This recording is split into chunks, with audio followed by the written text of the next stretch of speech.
What is going on, everybody? And welcome back to This is America podcast. Today, I've got a guest with me, and he is a very special guest, Tom Joseph of the American Mainstream Party. Tom, welcome to This is America podcast. How are you, sir? Great, Avery. Thanks so much for having me on your show. Yes, sir. Thank you for sparing up your time to be able to be on the show. Now, I wanted to draw this out. I wanted to, learn a little bit about you, but hopefully I can get you back for an episode 2. So that way we can dive more into about Tom Joseph. How's that sound, Tom? That sounds great. Okay, good. Now I know you got to get to another podcast. Is it Joe Rogan you're going to next, or? I would Well, I know- hope so. Work my way up, but no, I got 45 minutes, so we got it. Okay. I seen you on the Young Turks the other day, so I know you're Yes. moving around, putting the word out. So, Tom, for people that are new to the show and people hearing this for the first time, tell us a little bit about the America's Mainstream Party. Well, I was frustrated like a lot of people. I'm a retired business person. I decided during the COVID that if I got some financial help, that I would try to pay it forward and do something. I was never served for my country and never really did anything like that. So I thought, this is something I could do, but I really didn't know specifically what I wanted to do. When I formed the committee, our mission statement was to fundamentally change the relationship between politicians and money. But what I initially went about doing, because I was kind of naive to the process, was thinking about a party in a traditional sense, an ideological one that would be more in the center. To me, this was kind of more like what the Forward Party, is attempting to do. Mhm. Then one day I made a joke that we do a better job picking the next American Idol than we do the next Right. representative to Congress. Yeah. And Seriously. it just started making things, my wheels started spinning about Mhm. what I could possibly do with the party and creating a contest that was insulated. And what I found out eventually, to make the long story short, is that if you do a moneyless contest, it's legal Wow. within the constructs of the party. That Mm. everybody was telling me what I was doing was illegal because they weren't thinking outside the box like I was, Yeah. and so I went to an election attorney and we checked this all out. And it's not just about doing this party as America's Mainstream Party is really a tech company inside a political committee. And then Right. we want to use other committees in different ways to basically create a free and equal nominating process for Congress and really change the game in terms of how people are chosen to represent us. Absolutely. Now, we had this most recent overturn of the Voter Rights Act, and we know there's going to be some redistricting and remapping, and there's going to be a lot of gerrymandering going on. Is this going to be maybe a solution that we can look forward to help eliminate some of that gerrymandering that we're expecting to see? Absolutely. I mean, in fact, my whole goal was to figure out a way to combat gerrymandering. In fact, I'm not sure our application will work as well in swing districts or in what I would describe as naturally uncompetitive districts. I wanted to create a mechanism to restore the voice for opposition voters that are buried in districts where Yes. they're being represented by, they really don't have any influence under the current system, the way the primaries are structured, to really influence who represents them. And this system does. If that won't give them their person, but it would drive representation to be more pink in a conservative district and more baby blue in a liberal district, that the opposition voters will be able to advance people that at least agree with them on some moderate Right. issues, and they'll Right. become more popular. And it's Yeah. all gets down to statistics. I like this. Okay. Yeah. Go. So let's look at the app real quick. Right. I'm assuming this is an app, and I did a little It's bit of an app. We research. actually just stood it up. It's not, it'll be better. Within a Okay. few weeks, it will continue to refine it. But the app it's not just an app. We seeded it with candidates, and we have basically a red district, Pennsylvania 1, which is around Philadelphia, and then a blue district, Pennsylvania 2. And these are real districts. And I actually went in and figured out the demographics. And we have candidates like in the blue districts, it's a lot more diverse. It's in the city, and the red districts is in Buck County, so it's less diverse. But we're trying. And I went in, and so the field is representative of what a field would be for those districts. Not that there wouldn't be liberals in PA1 or conservatives in PA2, but what we're trying to do is demonstrate how you can use this quiz. There's what we call an issue indicator, that the all people entering this contest would have 7 things that they have to weigh in on: 2 global, 3 national, 2 local. If you Nice. look at the app, you'll see that. So if you're playing a liberal in a conservative district, you gotta be really careful about how you answer those questions. You wanna be so you're looking really for the pink candidates that you would support. But even within, the conservative Republicans, who are disaffected, now they have an option to advance a candidate in this system too, and they can still vote in their primary. This does Mhm. not constrain them. We're kind of like an open polling system. We will Yeah, validate that these are actual people in the district, but this does not preclude them from voting in the primary. Ours is a nominating contest. It's a private way the parties operate now. They do it privately in the back room with a handful of people. We're going to right. do it with the entire district. Yeah, that's beautiful. So let's look at this from the 2 different perspectives. There's the voter and then there's the candidate. If I wanted to Mm. be a candidate and I wanted to use the Main Street Party and I wanted to be a Main Street Party candidate, what would that look like for me? How would I get set up with the Main Street Party? And then on the voter side, how will I be able to go and make sure there's a candidate that meets my needs and so forth? Yeah. Well, this is not a candidate-centric party. So, you may wanna be run under the party brand, but if your district doesn't have the right numbers, then we wouldn't go there. So what we envision is that we'll be working with a super PAC, and they'll actually be involved in selecting the districts that we go into because they're putting up the money for the general election campaign. And that our role in this is to make sure it's always an equal number of red and blue. So if the super PAC can fund 20 general election campaign, we're going to do 10 red and 10 blue. They would go into those districts well in advance of this election cycle and start doing public service announcements saying, hey, we're looking for candidates and we're looking for people to serve on the committee. There people are engaged in this process currently that, love America, want to do Right, something right, that would help facilitate the process. And I think this committee has to be local. It's got to be run there. They'll have grassroots. some input on what the issues are too. Like there's Right, gonna be right. local issues. They'll define what those issues are. Um, and they'll serve kind of like an HR committee. So as candidates Okay, complete their campaigns, they're going to validate, did they work where they said they were going to work? If they serve in the branch of the military, can they actually do it? I mean, these are simple things that the parties don't do on behalf of the people who vote for them. You wind up having these candidates who, because they have a lot of money, right, either lie or, you know, exactly. are hard to challenge until the press comes. They wait for the press to Right, challenge them. The parties we should challenge. This is people representing us. that's right. We're gonna we're gonna apply basic rules. I mean, we don't let people take steroids and go to the Olympics. Right, right, right. So, if we could just look at the constituent side, how am I gonna be able to go to this space and be able to narrow down what kind of candidate I'm looking for? Yeah, I mean, you can see that crudely now on the app if you go to a Okay, brand new way page on the website, but we'll improve that. And basically, what we want to do is make sure that before we run this in a real district, that everybody's familiar with how it works and they can run through with fake people. yeah, So then when they get it, they'll know exactly what they're supposed to do and how it works, and they'll already have the app on their phone, so, right, right, right. people do this. Once we get this app on their phone to Yeah, then implement it, will be pretty easy. right. So, I think this is something that people can relate to, and, it's It easy. It yeah. And you know what, Tom, there's a need. I feel like that there's so many people that are distrust with our government. And then we're trying to transition generations of kids that seen their parents complain about the political process. We want them to to be engaged. And so it seems like this is something that would take wind with the younger generation for sure. I want to go back to Well, something it's you mentioned. designed with them in mind. I mean, we Yeah. actually had college kids that were hate to call them kids, they're over 21, but the college students that seniors and now guys in law school who were really active parts of defining this and had looked at this way, and a 65-year-old guy isn't going to look at it. So they played a really important role in kind of evolving this app to what it looks like now.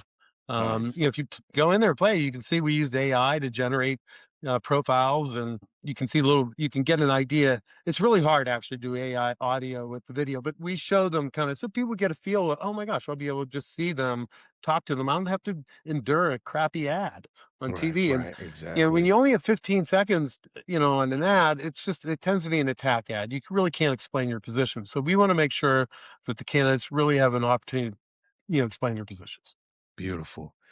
So we're looking at this at the inception of it, right? And I'm sure the scalability is through the roof.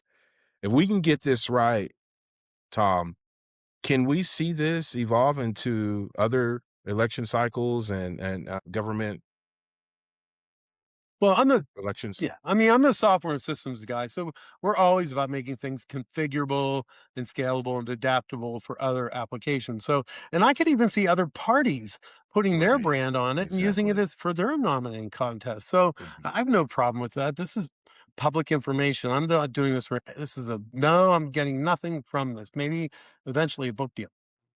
Right, right. But There you go. There you go. but The I'm man who not I'm just saved a American volunteer. politics.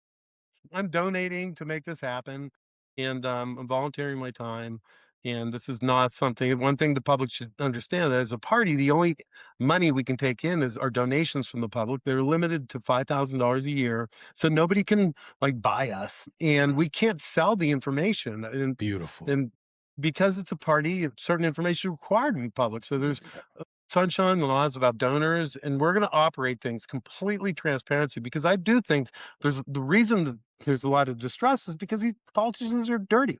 Right. And Yep. we have to run a clean process. None Yep. of us, you think about the founders were defining a process that they never saw themselves part of. They wound up getting elected.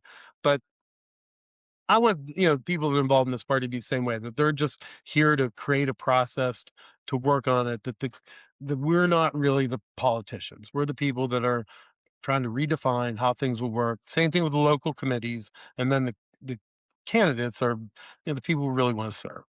Absolutely. Now, James Wilson came up. It's James Wilson, correct? The first and last Yep. name? Mhm. And he was a pioneer to the Declaration of Independence. Am I correct? He's one of the pioneers. He's one of two signers of the Constitution, or one of six Uh, signers of both the Declaration of Declaration. Independence and the Constitution. He helped Jefferson write the Declaration of Independence. He is attributed with, although I think more than one person takes credit for this, the words "we the people." But he Come was on. a "we the people" guy. I think he envisioned a day. He was somebody who was on the committee of detail and wrote the Constitution came out in his handwriting when it was drafted. They went to a calligrapher to make it look real nice. But he and Madison wasn't on the committee detail. He gets like no credit. He is the architect of the separation of powers. He came up with the Electoral College, and people may hate him for that. But he had there's I could spend a whole episode on the Electoral College. I think there's a way that that makes sense. And Hmm. Interesting. after he wrote the U.S. Constitution, he was chartered to go write. He was a delegate from Pennsylvania to the Constitutional Conference, and he was chartered to rewrite the Pennsylvania Constitution. And at that time, when after the Pennsylvania Constitution, when there's new states joined the Union, they pretty much copied the Pennsylvania Constitution. And in Mm, that Constitution, Wilson added the words "and equal" to what up to that point had been a free election clause. 100 years prior to that, the British Bill of Rights, first constitution to say that elections would be free, meaning anybody could run. What Wilson determined, he said, well, it's not fair. It's not going to work. So he added the words "and equal." And, recently there was a law student that kind of researched this all and really figured out it was him who was the guy behind the words "and equal." And that 6 months later, he did a speech. He was the first law professor at the University of Pennsylvania and started that law school. And his keynote speech, which was to George Washington and Governor Morrison, both legislatures of Pennsylvania and the United States, which wasn't a ton of people, was about the free and equal election clause. And he described mm. it as a fountain of democracy. And if we didn't, with great vigor, preserve it, it would poison all aspects of government, like what we see today. And Yeah. so I think he was Wow. very, you know, Ahead of his he time. understood how the whole system had to play together. And if this check and balance, Right. making representatives accountable didn't work, that the system would fall apart. Yeah. And that was his warning. And I think that warning got lost. Yeah. Well, you're bringing it back. I believe in a higher power. I don't know what your beliefs are, and I believe that that higher power is presenting us with an opportunity in this single moment in history to say, "Hey, America, world, wherever you're at in the world, here's a real opportunity to reset." I think we're seeing it in wars. I think we're seeing it in the economy and all that other good stuff. But what does the reset look like socially? What does the reset look like within our politics? And I think that James Wilson and bringing it back and reimagining what our visionary founders believed the process should look like, this is a good time to have that conversation and say, "Hey, what would that look like?" And so the bigger picture, I want to know what you think. A lot of Americans, they feel disconnected, and we mentioned that before, and they've checked out of politics. How does this model bring those everyday people back into the process in a real meaningful way, in your opinion? Well, I mean, it's, think of it as you're a fan of a really bad sports team. You don't want to go to the ballpark. Right, right. I know, right. Yeah, And there you go. I think Yeah, no the joke. problem we have here is that the system's so unfair, and that that people just feel like, why am I? So the people who vote are the ones who are staunch R's and staunch D's, and the rest are gradually checking out more and more. Right. I think this is compelling. I think this is something that Mhm. people can touch and feel and see and Right, get connected. And once I see what happening. Somebody runs and they get their cousins and their friends to endorse them. So it would be required is that to enter the contest, you got to get 100 endorsements from locals, to show that you have some traction. But right, if we had 50 to 100 candidates, each get 100 endorsements, we might start the contest 5 or 10,000 citizens on the platform. And obviously, most of those aren't going to make the top 20. So what do their friends and family do after their friend is out? I think they'll still engage. I think once they right. see what's going on and understand the problems in this country, that hopefully they'll tell their friends and family, to expand that. And our goal is through each successive round that our engagement goes from 10,000 to 20,000 to Right. 40. And when we get to that final debate, we want 100,000 people weighing in. If we do that, that's pretty much a typical primary. So if we can equal or outdraw the public primary, I think people say this person has a legitimate shot. That's beautiful. Now there's some technical components to this. Obviously, there's technical components to everything. What have you guys thought, or what is your team doing to safeguard from hacking or bot farms and such? Yeah. I mean, I own an accounting service. We didn't get into the background here, Right, but right, I've right. Yeah, scaled a yeah. really large business. I don't know if you know, people like steal money. I've heard people make this argument that somehow election hackers have like another gear that financial hackers don't have. That seems to me to be the most ridiculous argument I've ever heard. Like people aren't going to try as hard for money to steal it. Right. But anyway, we've done this. Our servers get hacked. I mean, attempted to be hacked. We even, I don't want to jinx myself, but there are safeguards you can put in, two-factor authentication. The other thing I really was really surprising to me is how mature the market is for secure mobile voting. There have been people working on this for like a decade now, and systems are in Really? place. An application called Votes that was put into use, I think, at least 5 years ago, is a blockchain technology that was really funded by the government to make sure that service members that were on submarines or in battle zones where they couldn't get a physical ballot out could have their voice heard. So Wow. the government invested in that technology. Now private businesses are leveraging that. There's also a nonprofit organization called Secure Internet Voting, SIV.org, that basically is publishing these tools to be used worldwide. I think this guy, David Ernst, has done some work in Ukraine because they obviously have problems, Right. having a Yeah. balloting system. So this is something I thought we'd have to invest years and millions of dollars in. That's really a pretty mature platform. It's really, do we have a compelling reason to use it? Right. And Yeah. I think there's the parties don't want to drive mobile voting. That's only thing they agree on. But you know, well, I'll say is that, hey, if they won't fix the election system, we'll create a better nominating system and That's elect right. that person. That's And right. then, so with getting back to this Voter Rights Act and stuff like that, and the Yeah. gerrymandering, so what? I mean, I feel like, hey, the gerrymander actually creates more markets for us, and Interesting. so the less swing districts they are, the more folks that are in this. It's like when the opposition party is only capturing between 15 and like 30% of the vote, they really have very little shot to put up with a candidate, even if the other side has two that are fighting it out. You know what I mean? If they're spending Okay. 70% of the vote two ways and they can only get 30%, they're never going to win. So in that scenario, I think we could, say, hey, don't run or don't vote for that. Go for the pink candidate, go for the baby Right. blue candidate. Yeah.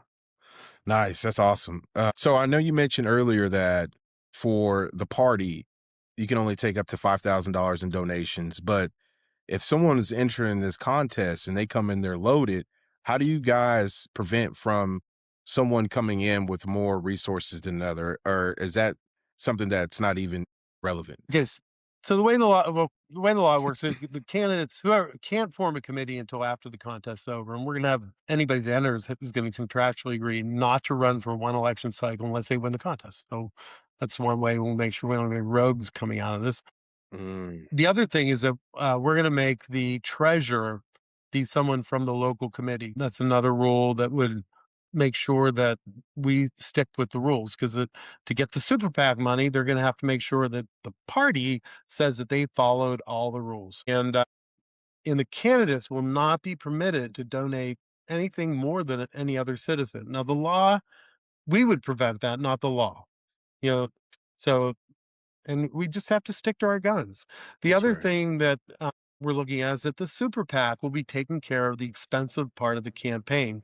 The way the law works out, again, to our favor, is that super PACs can do anything uncoordinated. Well, media campaigns can be easily uncoordinated. In fact, what they do is they actually spin up the video, put it out on a platform. The super PACs come in, draw it up. So all we'll be doing is replaying content that the citizens may have already seen, or some of the citizens, Mm, that we're saying, hey, the same things that won this contest are going to be same things we're going to be promoting in the general election. I mean, why not? I mean, the parties have to shift because they're dealing with the different audience. We're dealing with the full audience to begin with, so we don't have to change our message. And so I see the super PAC having a general campaign that's really about reform and that we got to do something different. And then the other about why this candidate is better than the incumbent Republican or Democrat.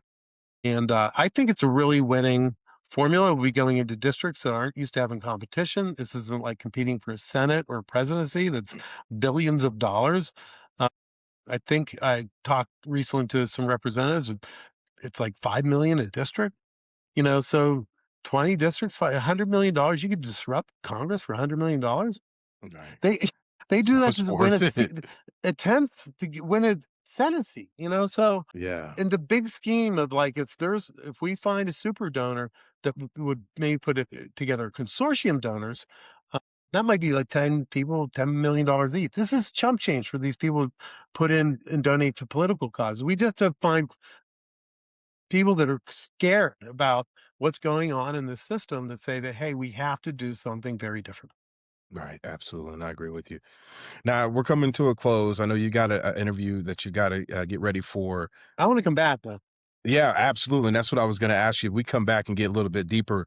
But before we let you go, this is a big vision, just like our founding visionaries and people today that are building onto making our world a better place. I see this a big picture. You didn't get here overnight. Tell us a little bit about how you got up or came up with the idea. I know you said you were tired of that going on, but what ethos do you have from your working background and your career that kind of helped you come together with this idea? I I made a really interesting career move. I worked in factory automation. I had an idea. I was just trying to help my dad out. My sister joined in. This is like in the 80s. We had figured out a way for her to, and this is the dawn of the person who's an Apple IIc, for her to do the accounting work for his small business. And Mhm. I didn't have an accounting background, but I did have a system, and I would knows for doing what's right for the customer. So we came up with a process that was very different than what the accounting industry did. And 7 years later, I mean, that's how early I launched bookminders. And the whole idea of, Wow. like, really transforming how to use a home-based workforce. We dealt with the same issues: security, workflows, all that, and quality, data integrity. So I feel like I have the background to do this. I understand about data integrity. I've built a platform. We count a lot of dollars. We got to count a lot of votes. So I think it's going to be easier to count a lot of votes, frankly. And we're only Exactly. concentrating on one type of election right now. This can Mm. scale and morph into other things, but we're kind of focused. It's been my background is that, when I started this bookkeeping service, people say, "Oh, you could do payroll, you could do taxes." Like, no, we're just going to focus on this. And Mm. that's kind of my thing here. We're just going to focus on this free and equal nominating contest for Congress and the gerrymandering and not stray. And I Yeah. think that to me is how I was successful before I started my company. I was successful in the company I started and other ventures I've done, and I'm going to stick to my knitting here. There we go. So Tom, oh, AKA TJ, he has been doing this. He's passionate about our That's my community. colleague's nickname. Yeah. Do you mind if I call you TJ on you? You can call me KJ. Okay. All right. Well, listen, you're visionary, man, and we've in our country to get to where it was at with visionless people. And so I love the vision. I think it's right on time. I'm looking forward to being involved in that process of helping it grow. And then also once it gets here to helping find and elect that person that wants to serve my community. And so you're making it a lot easier for us and you're right on time. So Tom, I appreciate you for blessing the platform with your presence. I look forward to part two. And maybe we can go on an hour and 20 minutes to talk a little bit more about the American Main Street Party, which is right on time. Tom, if how can the people find you? What's a good website to go to? Tell us a little bit real quick before we close. Sure.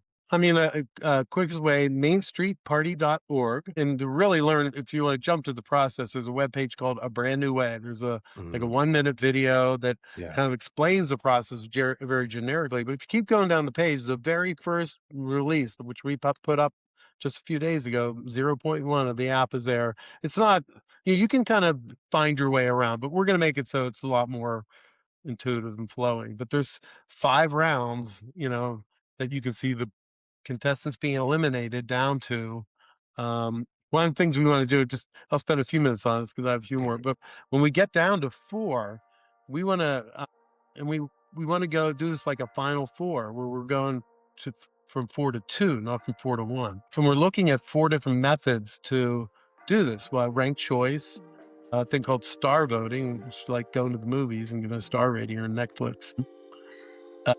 Approval, which is what we're using in the first 3 rounds, and then something we calling pick 2, where people just pick the 2 that they want to advance. But it'd be an opportunity for them people to play with the system, see how these methods. I mean, a lot of times people hear about ranked choice voting, but they never had a chance to actually do it Oh, right. or hear about these methods. So it's not real, but they'll be able to go through a simulated contest and see the outcomes and get a sense for how, especially ranked choice vote.